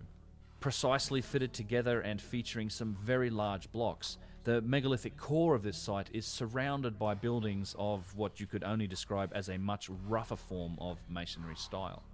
Around the small city itself, you will also see the iconic Inca terracing system, and this is something that's pervasive throughout the Sacred Valley. It's been used to terraform many of the steep slopes of the area. Machu Picchu was first brought to the world's attention by American explorer Hiram Bingham in 1911. He was led to the site by locals who knew about it and were living nearby. At the time, Bingham was searching for lost Inca cities, and I think this is an objective he most certainly met with this particular expedition. Although Hiram Bingham's name is now forever attached to Machu Picchu, we should acknowledge that he certainly wasn't the first person in recent centuries to find it. There were actually local Peruvian farmers living on the site, and several others living close by to it. Bingham wasn't even the first explorer who was looking for ancient ruins to run across Machu Picchu. One of his photos shows an inscription on a block that was supposedly left by Peruvian explorer Agustin Lizarraga in 1902, which is nearly 10 years prior to Bingham's discovery. Preceding both of these early explorers, there are reports from other missionaries and other explorers from the previous century who claim to have seen the site. And interestingly, there is some proof of this. You can find Machu Picchu along with the nearby peak of Huayna Picchu actually shown on a German map that dates back to 1874. So although we cannot truly say that Hiram Bingham discovered Machu Picchu, he should be credited with the first scientific exploration and the significant documentation of the site. His efforts and those of his team that were spent over months of hard labouring in order to clear and then photograph the site, as well as the effort he spent excavating it, looking for artifacts, this is what really first propelled Machu Picchu towards becoming the globally famous location that it is now. It was the work of Hiram Bingham that cleared the way for further efforts in the future to both continue to uncover and then restore Machu Picchu. Contrary to what seems to be popular belief, Bingham was also quite aware that he wasn't the first visitor to the site, and this is a short quote from Bingham's book In the Wonderland of Peru, and in this he notes, quote, "I could not help being reminded of the fact that we had spent 2 days of one workman's time in erasing from the beautiful granite walls the crude charcoal autographs of visiting Peruvians." one of whom had taken the pains to scrawl in huge letters his name in 33 places in the principal and most attractive buildings. End quote.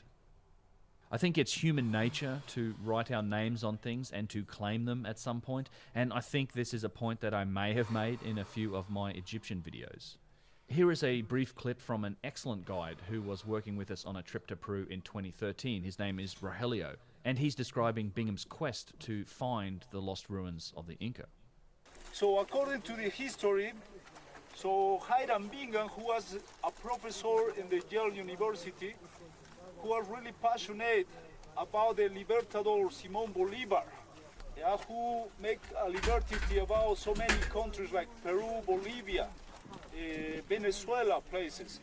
He was really passionate about this, but when he came to Peru, he just found another beautiful and really interesting histories about the Incas, the oldest culture here. So that's why he was really passionate. So he took the Incas like our first focus in this place, yeah, in Peru. In that time, imagine there were places like Vilcabamba, the last refuge of the Incas, which one it was still undiscovered. And this Machu Picchu, or this place, nobody knows about this place until this time. So first of all, Hiram Bingham started from Cusco, taking the sacred valley of the Incas.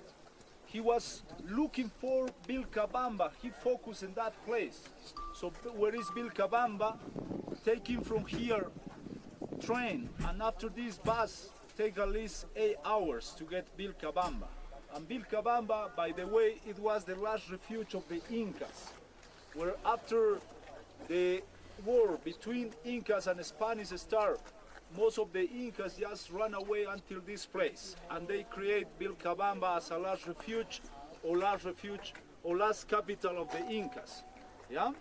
So, in that time, he was looking for Vilcabamba again. So nobody knows about Machu Picchu until this time. So when Hiram Bingham took the valley or the valley sides, just walking around and try to explore where is the town Aguas Calientes down there, he found at least 7 or 10 families already living there.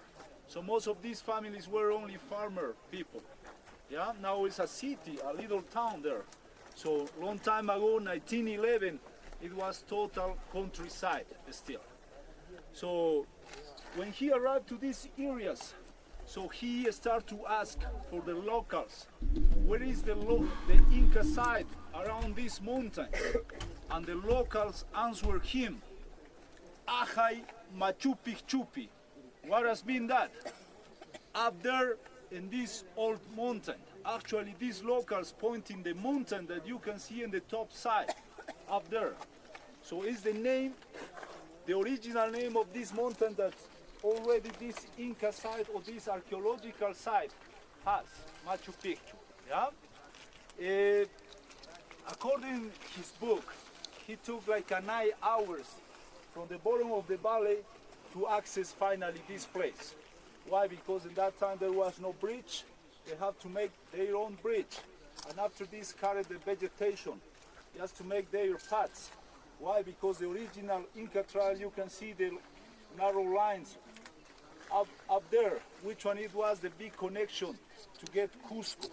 Nowadays there is a nice Inca trail made for 4 days roughly, but that start from my hometown only. Long time ago in the Inca's time, all the trails start from Cusco, which one it was the capital of the Incas, Cusco.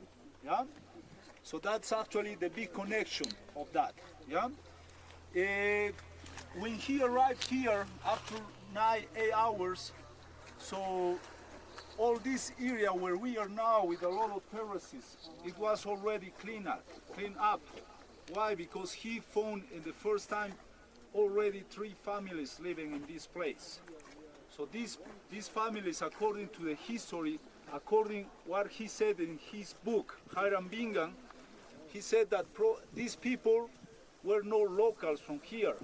They just ran away because in the years 80s or in the 18th centuries, we have a big war between Peru and Chile. That's why many people just run away, because they don't like to fight. So probably these three families just arrive here and they decide to live here. And these people using these terraces as a farming places. Yeah, where they grow here coffee, they grow passion fruit, also coca leaves as well, and also sweet potatoes in all these areas.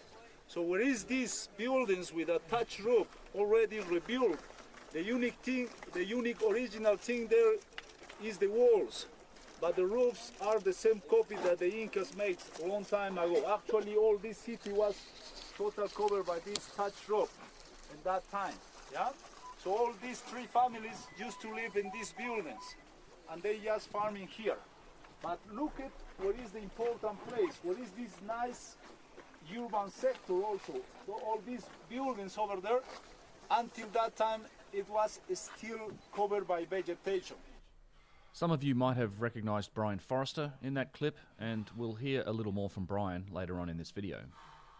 Before we get into Hiram Bingham's account of the astonishing things that he found here, it's worth setting up just a little bit of context, as throughout this video we'll be seeing imagery of the architecture that's here in Machu Picchu from both a century ago as well as video from modern times. As we go through this, I want you to notice the different styles of architecture that you can see, as this is a key point in the mystery of South American history. I'm going to reference Jesus Gamarra's system for identifying the three styles of architecture one can find in Peru.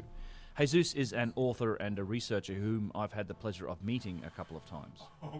If you don't know what this system is, I'd highly recommend watching one of my videos called Why the Megalithic Architecture of Peru is Older Than the Inca, as it gives a lot of background to the history of this region, and it goes into these three architectural styles in significant detail. A link to that video is in the description box below. As a brief summary, these three styles begin with something called Hanan Pacha, which is the oldest style. It's categorized by the monolithic nature of the work. It's the shapes and carvings that are made into the living rock of the mountainside itself.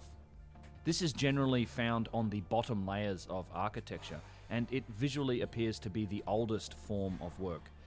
Quite often you'll see it surrounded by or built upon with the later styles, somehow as if it was revered or respected, and the later builders were trying to protect this work. This older style is then often followed by something called Urun Pacha, which is really the classic megalithic style. This is the cellular polygonal masonry generally made up of very large and very precisely fitted stones, like those at Sacsayhuaman or in the streets of Cusco, or as you'll see here at Machu Picchu. This work is usually of a uniform stone type, and that stone type has quite often been transported significant distances to the site. In many places, Urun Pacha tends to be on top of or surrounding that monolithic older Hanan Pacha work. The last style is known as Ukun Pacha, or what you would call the Incan style, the Inca style. This is the loose rock walls, the rough masonry work, the typically not very precise but functional buildings that you'll see patched together, sometimes used with mud mortar and those types of things. The majority of the buildings at Machu Picchu are Ukun Pacha. I think the majority of the work here was done by the Inca, but not the megalithic core. And interestingly enough, I think most of these Ukun Pacha buildings were covered over with mud mortar. In today's times, there's not much of this mud mortar remaining, but as you can see from this photo, Hiram Bingham found that some of these walls still had their mud mortar coverings. I think most of this has fallen away now due to erosion and rain and moisture. You'll often find all three of these styles on Peruvian sites, and in fact you see all three of these styles here at Machu Picchu. In general, the rough Inca work is found on top of the other styles. It's quite obviously of a vastly less technologically demanding nature. To me, it seems clear that the relatively primitive Inca used this style to repair and to rebuild the older megalithic work. So now we'll return back to our story with Hiram Bingham, but I wanted to provide that little bit of context to just keep in mind as we look at this imagery. The tale of Bingham's journey and his discovery of Machu Picchu is written in quite an entertaining fashion in his book titled In the Wonderland of Peru. This was first published in 1913, and his story is one of what I can only call real adventure, of a type that's pretty much unavailable to people in today's times. He talks of harrowing river crossings, treacherous mountain climbs, and narrow escapes from both injury and death. Here is how Bingham described the day that he first discovered Machu Picchu. Quote, "Leaving camp soon after breakfast, I joined the guide, and accompanied by a soldier that had been kindly loaned me by the Peruvian government, plunged through the jungle to the riverbank and came to a shaky little bridge made of 4 tree trunks bound together with vines and stretched across a stream only a few inches above the roaring rapids. On the other side we had a hard climb, first through the jungle and later up a very stiff, almost precipitous slope. About noon we reached a little grass hut, where a good-natured Indian family, who had been living here for 3 or 4 years, gave us welcome and set before us gourds full of cool, delicious water and a few cold, boiled sweet potatoes. Apart from another hut in the vicinity and a few stone-faced terraces, there seemed to be little in the way of ruins, and I began to think that my time had been wasted. However, the view was magnificent, the water was delicious, and the shade of the hut most agreeable. So we rested a while and then went on to the top of the ridge. On all sides of us rose the magnificent peaks of the Urubamba Canyon, while 2,000 feet below us the rushing waters of the noisy river, making a great turn, defended 3 sides of the ridge, on top of which we were hunting for ruins. On the west side of the ridge, the 3 Indian families who had chosen this eagle's nest for their home had built a little path, part of which consisted of crude ladders of vines and tree trunks tied to the face of the precipice. Presently, we found ourselves in the midst of a tropical forest, beneath the shade of whose trees we could make out a maze of ancient walls, the ruins of buildings made of blocks of granite, some of which were beautifully fitted together in the most refined style of Inca architecture. A few rods farther along we came to a little open space, on which were 2 splendid temples or palaces. The superior character of the stonework, the presence of these splendid edifices, and of what appeared to be an unusually large number of finely constructed stone dwellings, led me to believe that Machu Picchu might prove to be the largest and most important ruin discovered in South America since the days of the Spanish conquest." End quote. So as soon as he saw the megalithic construction of Machu Picchu, Bingham immediately thought that he was really onto something here, and how right he was. He left 2 of his men there to map out their discovery as best they could over a period of some 3 weeks, and Bingham vowed to return with a larger expedition and more supplies for an extended stay. In our modern times, there is a well-cut, if somewhat narrow road that leads up the more than 2,000 vertical feet from the town of Aguascalientes that sits in the valley down at the river up to the site at the top of the mountain. This is the road by which dozens of busloads of tourists ascend to Machu Picchu each day in relative ease, the only price being really some white knuckles as the apparently fearless drivers race up the switchbacks with their steep drop-offs over the edge. In Bingham's time, however, there were no such conveniences.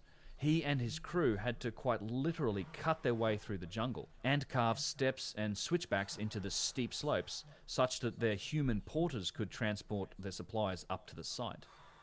This trail was far too rough and steep for mules, and initially it was too rough even for the porters, and it took them several days to cut in a trail for them.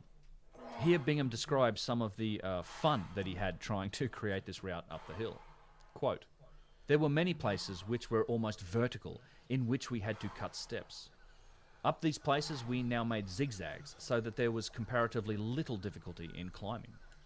On the first day I had set fire to the cane in order to clear the trail. This fire did not clear much, however. On the second day I was about a quarter of a mile behind the workmen, or rather above them, when suddenly Tomas, the Peruvian soldier mentioned above, who was with me, said, 'Look, they have fired the cane.' Sure enough, they had started it, and in a minute it had gained headway and was roaring up towards us, the flames reaching 15 or 20 feet into the air. There was nothing for us but to run, and we did that, tearing through the jungle downhill in an effort to get around the side of the fire. Suddenly, on one of my jumps, I didn't stop when I expected to, but kept right on through the air. The brush had masked a nice little 8-foot jump off, and I got beautifully bumped. In a minute there came a thump, and Tomas landed beside me. It amused me so much to watch him that I forgot all about my own jolted bones. There was nothing broken, however, and we made our way without much more trouble around the fire and fell upon the peons, who were gathered in a bunch, speculating as to where we might be." End quote.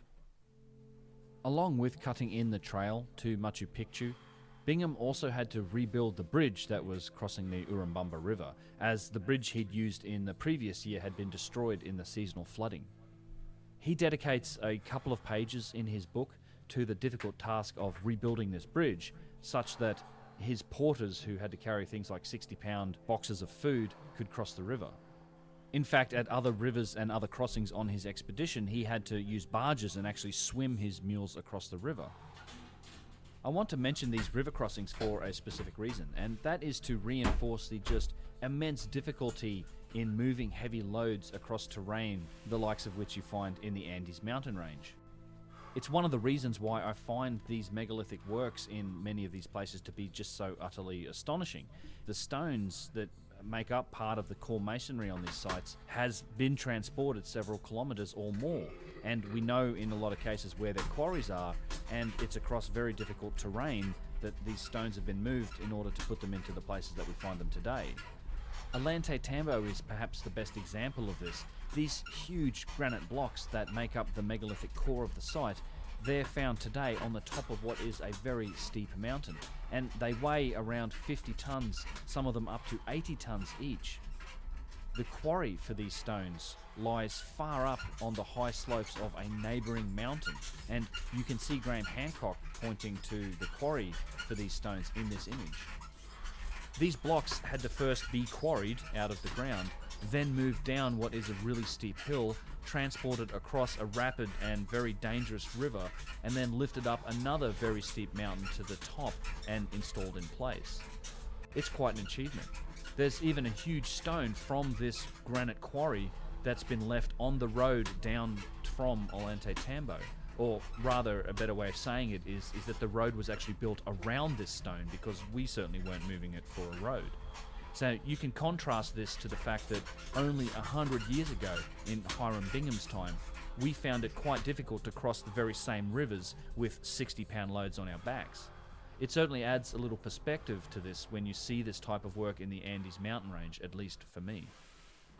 So once he had his camp established at Machu Picchu, Bingham first had to clear back centuries of growth from the structures, which, as you can see from these images, wasn't the easiest task. Quote, "Although the buildings are extremely well built, there is no cement or mortar in the masonry, and there is no means of preventing the roots of forest trees from penetrating the walls and eventually tearing them all down. In several cases, we found gigantic trees perched on the very tips of the gabled ends thanks for of being these here. small and beautifully constructed houses. 219 It was in not the least books in the difficult bag. to cut down Whatever and the get saying such is. trees out of the way without seriously damaging the house walls." End quote. After this clearing effort, he excavated several areas of Machu Picchu, and he also searched for human burials in nearby caves. After some 4 months of effort, Bingham had found what was ultimately several skeletons and about 200 small pieces of bronze, as well as several jars and a whole bunch of potsherds. In terms of architecture, what Bingham found after this clearing effort was really truly astonishing. He had revealed several megalithic masterpieces underneath these centuries of jungle growth. He was pretty clearly very impressed with both the location of the site and the quality of the megalithic masonry. Here is how he summarized his initial impression of Machu Picchu after these months spent clearing the site. Good stuff. Thanks for being Quote, here. "An ideal place of refuge. Although it is too early to speak definitely in regard to the civilization of Machu Picchu, a short description of the principal characteristics of the city may not be out of place. Machu Picchu is essentially a city of refuge. It is perched on a mountaintop in the most inaccessible corner of the most inaccessible section of the Urubamba River.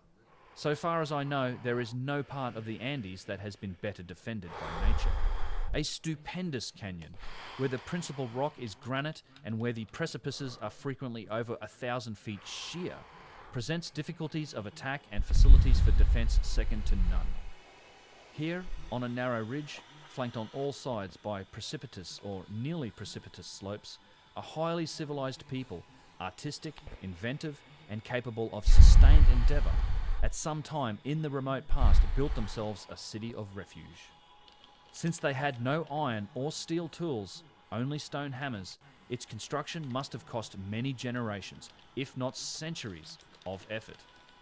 End quote.